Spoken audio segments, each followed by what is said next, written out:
Hey, vinyl community, welcome back to Mike's Vinyl Experience. Thank you all so much for being with me here today. I appreciate each and every one of you so very much.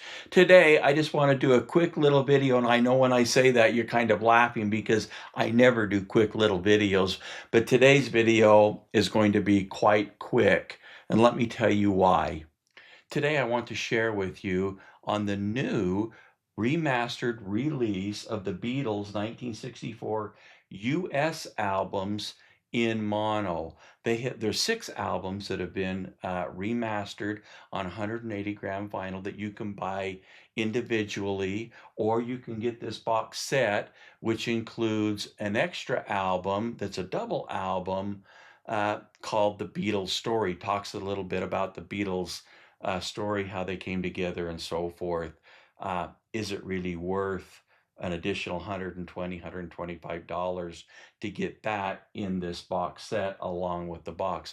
We'll talk briefly about that, but my intent today is really, I'm not going to go through every one of the albums. My intent today is just to kind of indicate to you my thoughts on the sound quality of these new remastered 180 gram albums. I don't really have a great deal to compare it to. I have the Beatles in mono on CD that came out several years ago. I do have the Mobile Fidelity box set of the Beatles that came out several years ago.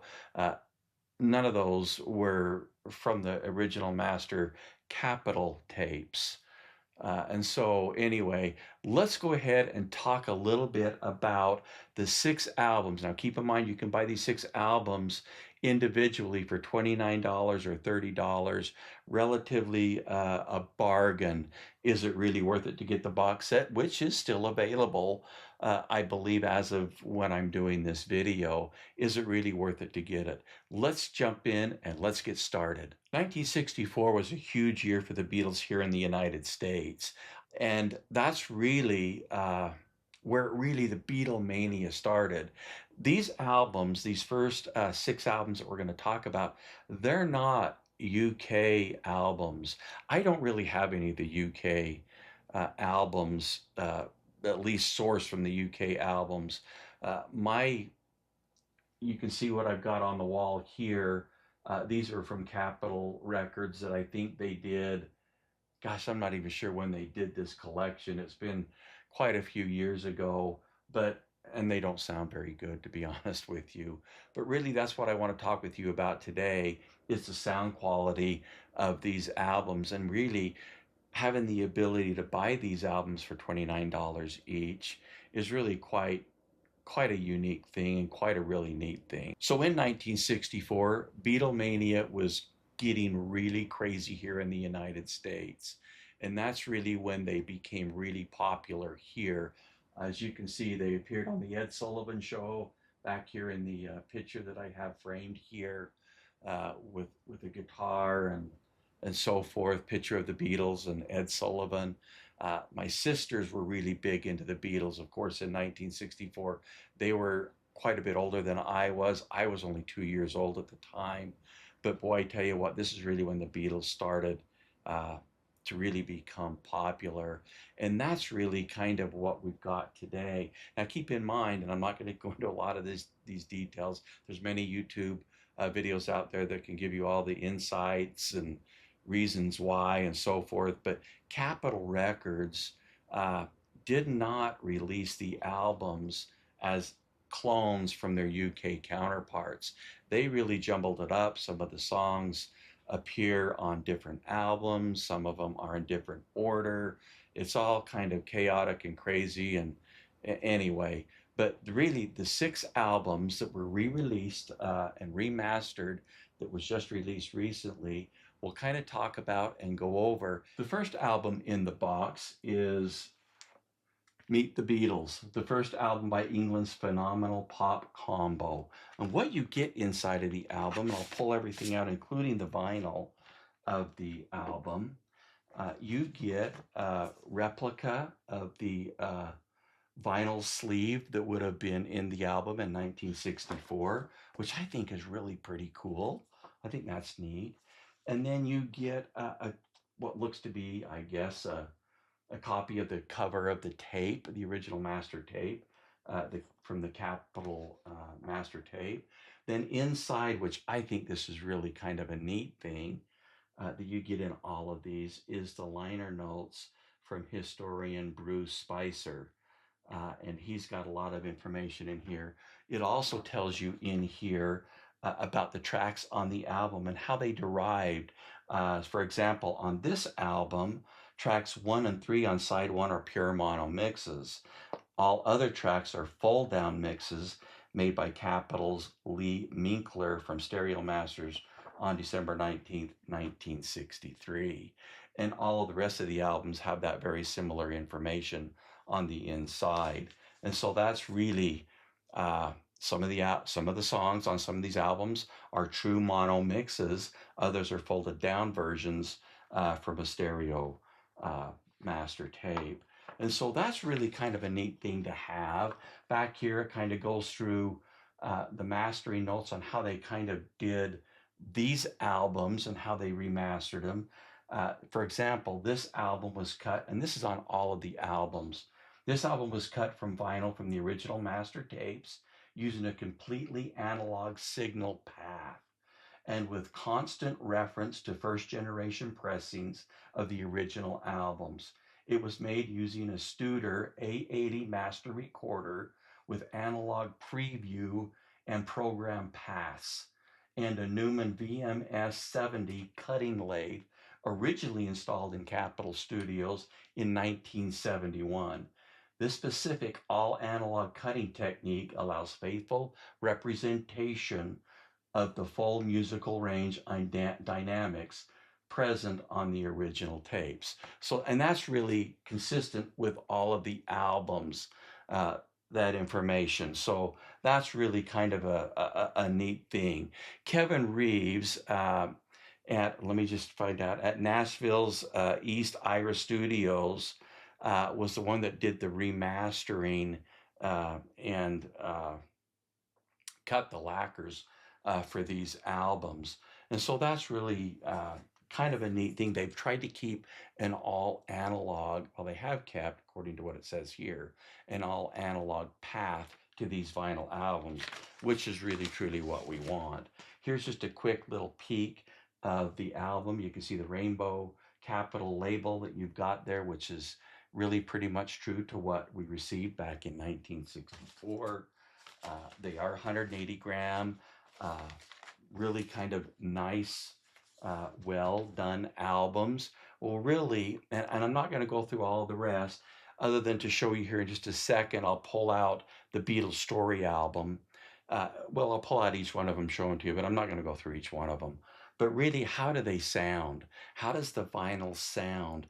Really, one of the things that was really striking to me, to be honest with you, is I listened to these albums, and I didn't listen to them all the way through, but just sampled them. They really sound good. I was really quite surprised.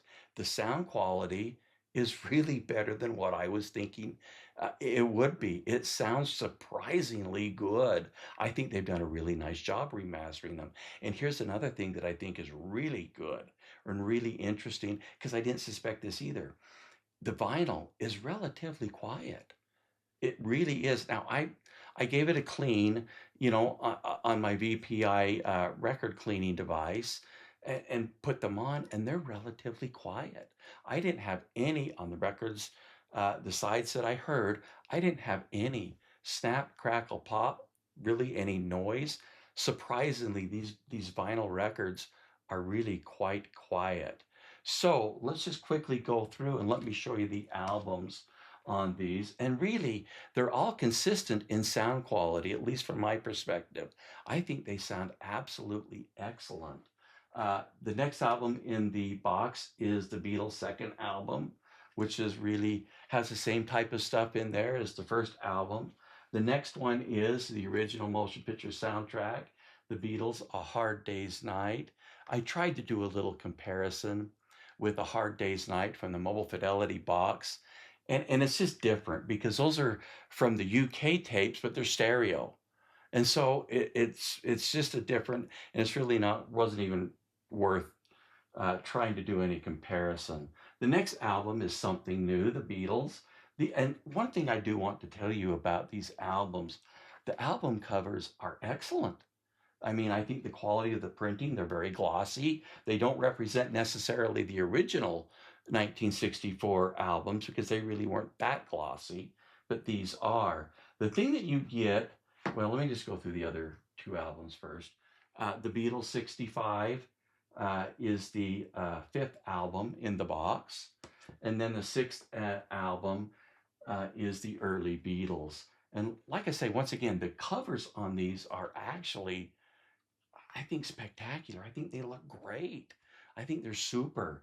What the box set does give you, other than the box, is this, The Beatles Story, which is a double album. This was also released in 1964. And I don't know, it's neat. It's kind of cool. If this is something you're into, you could. I don't know what this would cost if you were to find it on the secondary market. I doubt it would be that much. I don't think it's that big of a deal, but it's a nice. It's nice. It's a nice thing to have. It's a double album. It goes through and talks a little bit about each one of the Beatles. John, Paul, Ringo, all of them, and so it's really kind of a really neat thing about all of them. John Lennon, of course, all of them, but really, it really sounds good. The albums are really nice sounding albums. Very shocked at how well they sound. For $29, that you can get each one of the six albums, uh, really anywhere, readily available. They sound phenomenal. If you're a Beatles fan, if you're a lover of the Beatles, or if you're just getting started into the Beatles, you're quite young, you didn't grow up with the Beatles like a lot of us did, these are great albums to get. And really surprisingly, the vinyl sounds good. Really, the sound quality is, in my opinion, quite good. I don't have any of the UK original pressings. I've heard, and a lot of people out there think they are the best sounding versions, which they probably are. I don't have any of those. Wouldn't even think to try to compare since they're all different anyway than the US Capitol versions of the album. But really, the sound quality is good. Is it worth it for the extra $125 to buy the box set? In my opinion, no, not at all. I really wouldn't even think it would be worthwhile at all. I'm kind of sorry that I actually purchased the box set. Having the Beatles story isn't that big of a deal to me. I I wouldn't recommend unless you're an absolute Beatles collector and love the Beatles music and want everything that's released, then I guess that's something that you'd have to decide. But is it really worth it for the additional money? Not in my opinion. I would stick to the original, uh, the individual releases. You're getting the same album, same quality. Sound quality is absolutely quite good considering these albums were, 1964. Excellent job, I believe, by Capitol Records. I think they've done a great job. Excellent releases for these six Beatles 1964 US Capitol releases. Highly recommended on my end. Thank you so much for watching today. If you like what you see, please go ahead and subscribe. But as always, leave comments in the comment section below. Got a whole bunch of fun stuff coming up. Thank you so much for being with me here today. Have a great day.